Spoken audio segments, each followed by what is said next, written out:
Hey everybody, it's Saturday. You know what that means? It's Saturday. Sit back and chill out. We'll talk about a little bit about photography, being a photo artist, and also addressing some questions and issues that you guys have forwarded to me. Are we ready for this? Let's do it.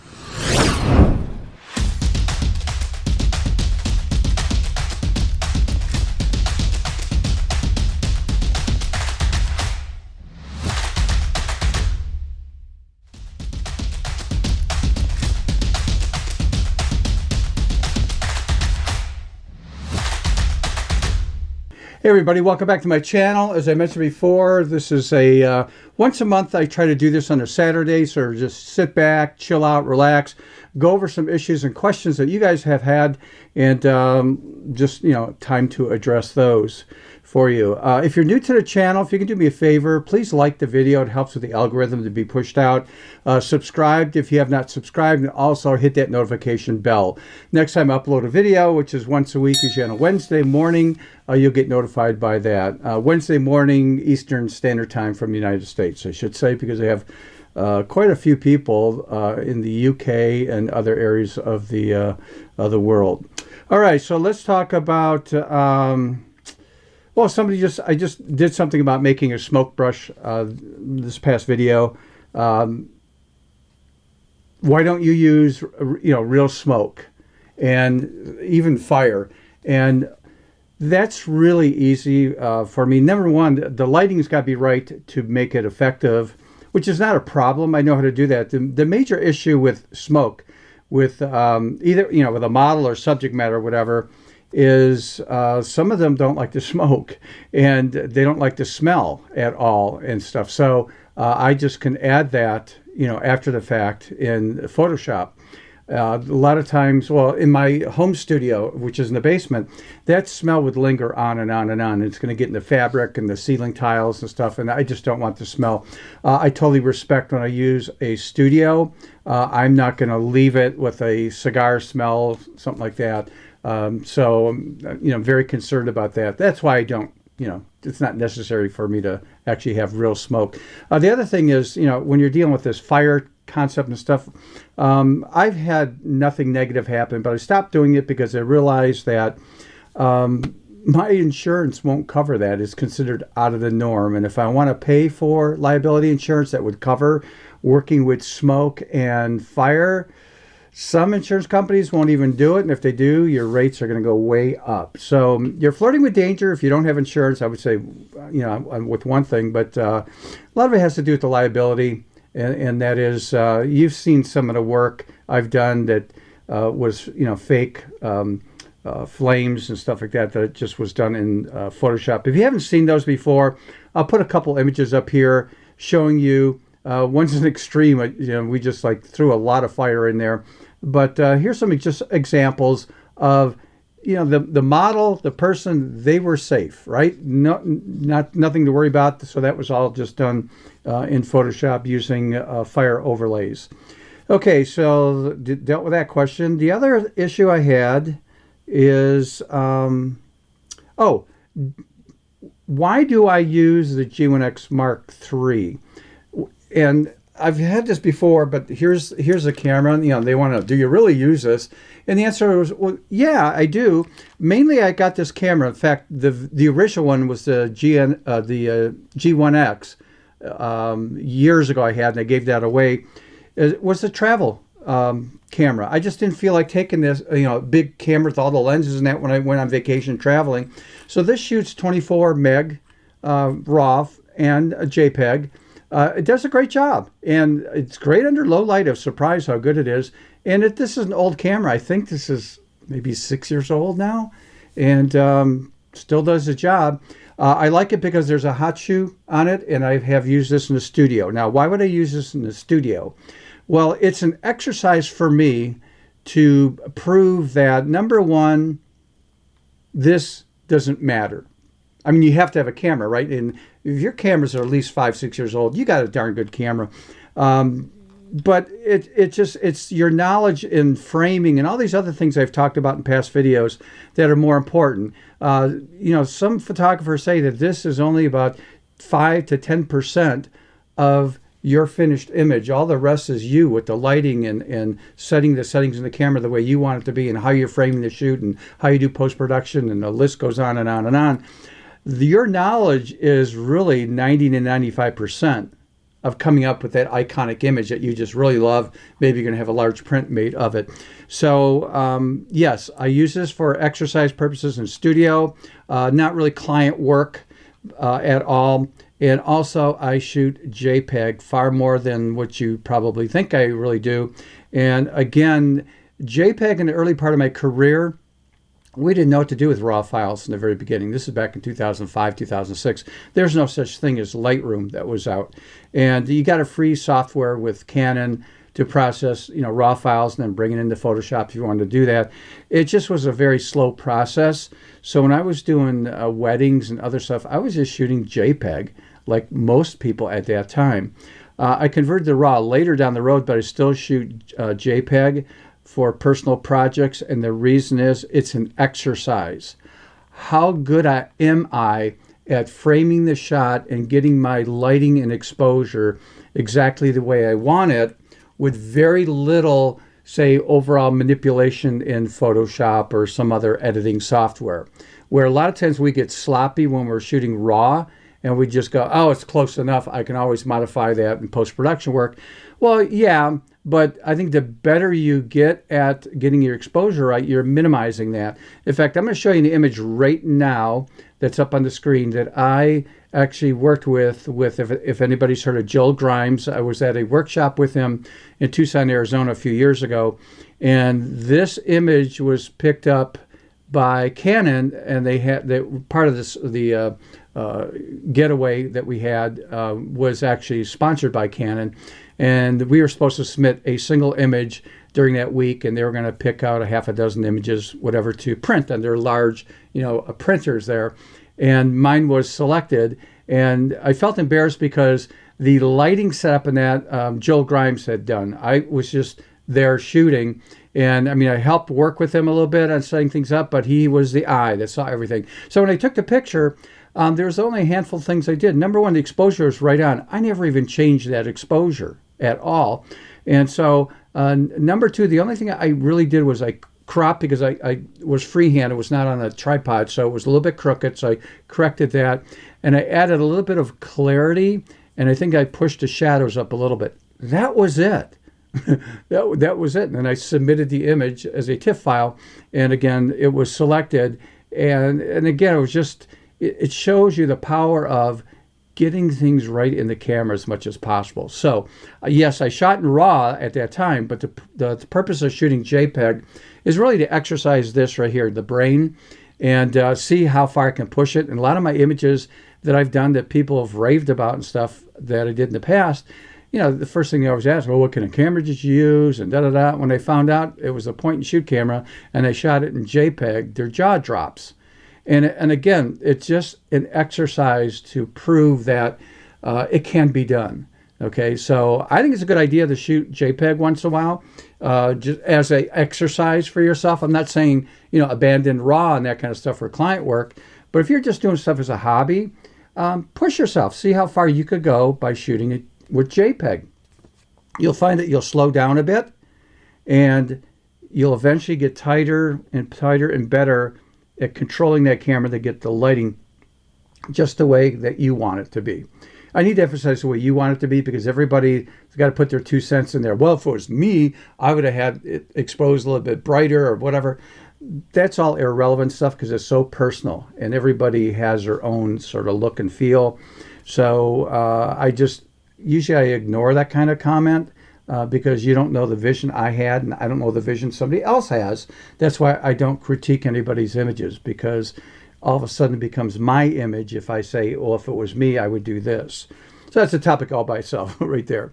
Okay, would you consider, I've had about 3 or 4 of these at different times. Would you consider doing things about a business side of photography? How did I build my business? What did I do?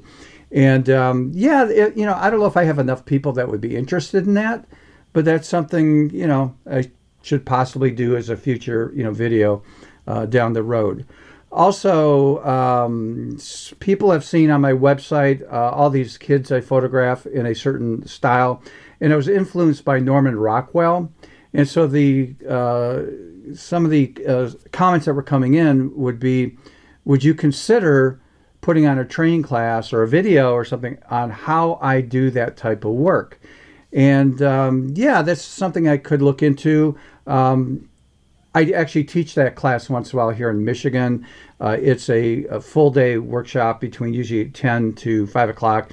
And the first 2 hours really is photographing a couple of kids that are between the ages of, say, 6 and 12 years old.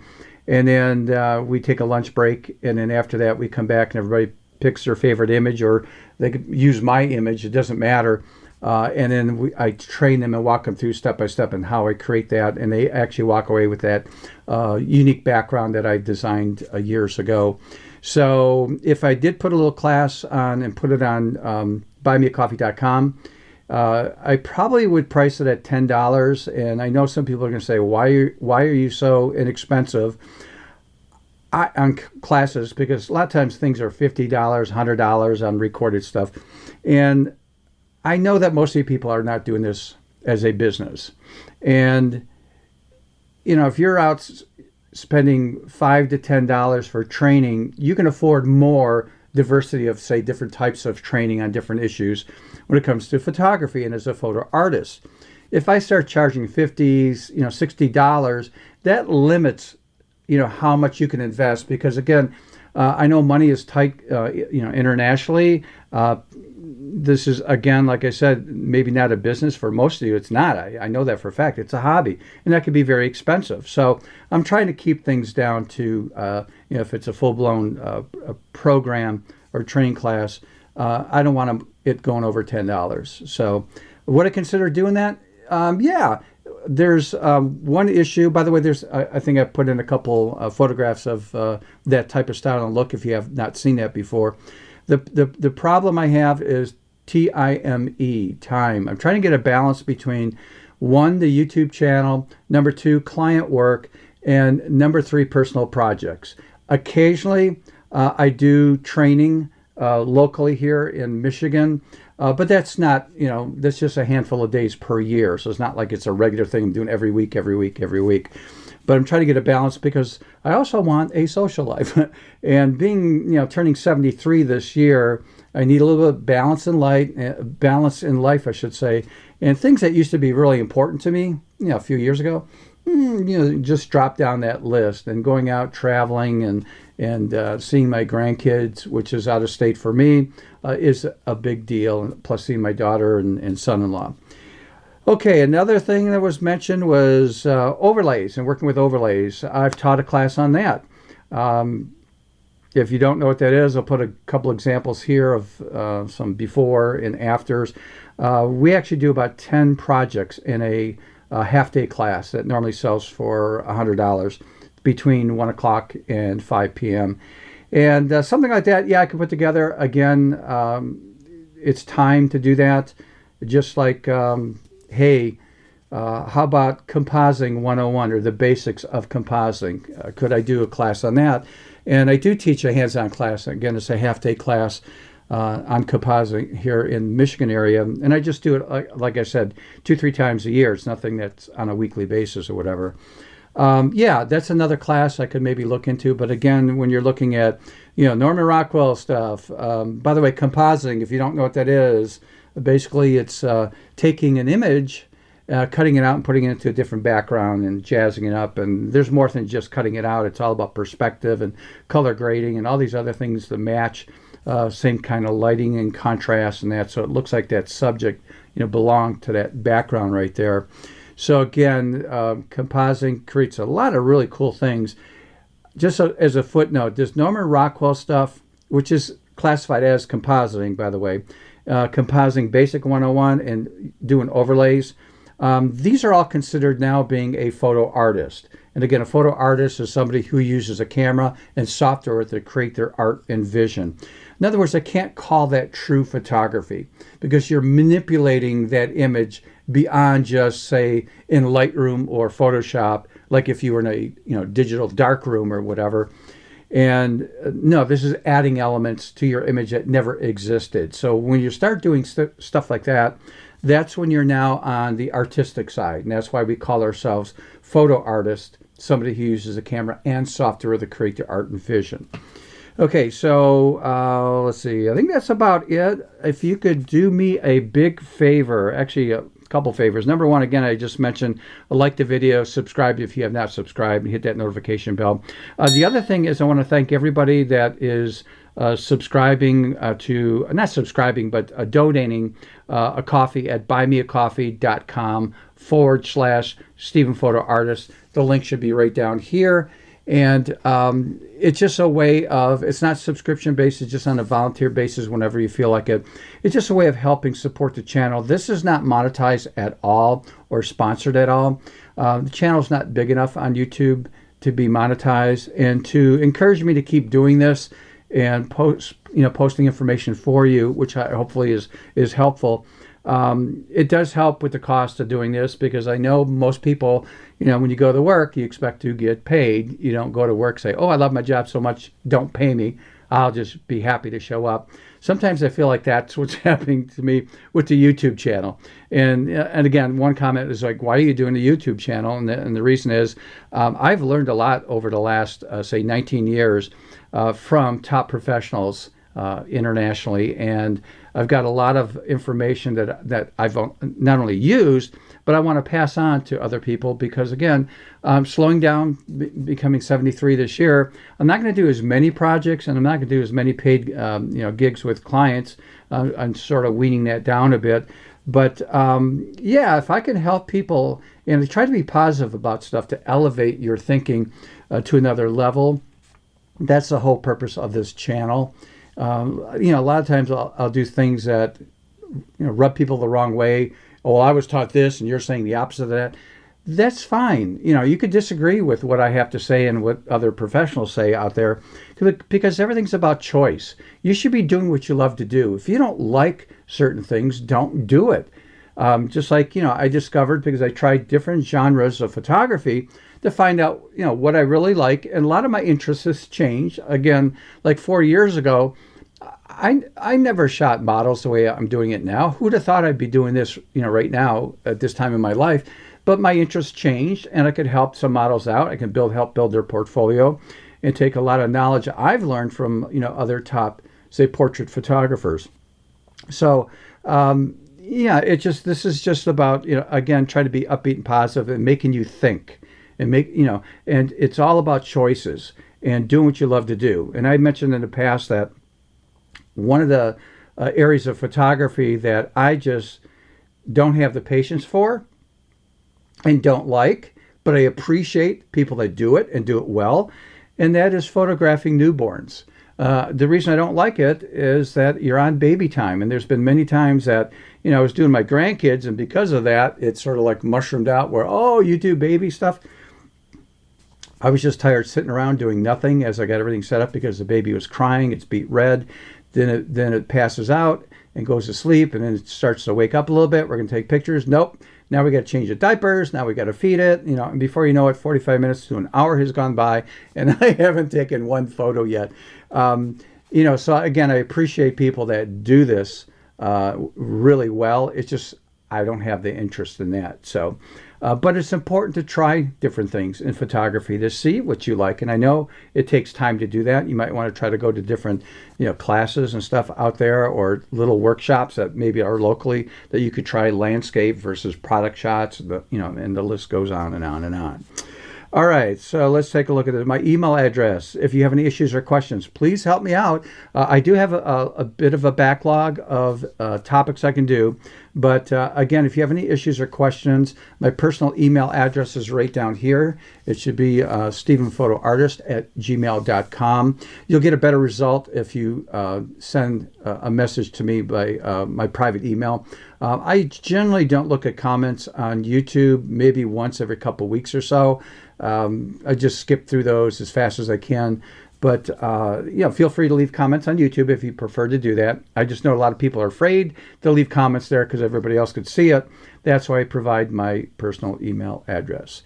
All right, so with that out of the way, that ends our Saturday sit back and chill out. Had a glass of Merlot over here. I just didn't drink it online here.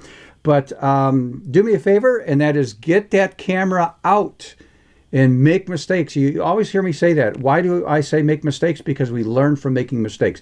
It's digital. It doesn't cost you money to do this kind of stuff like it did in the film days. So literally get out there and think creatively, out of the box. Until next time, see ya!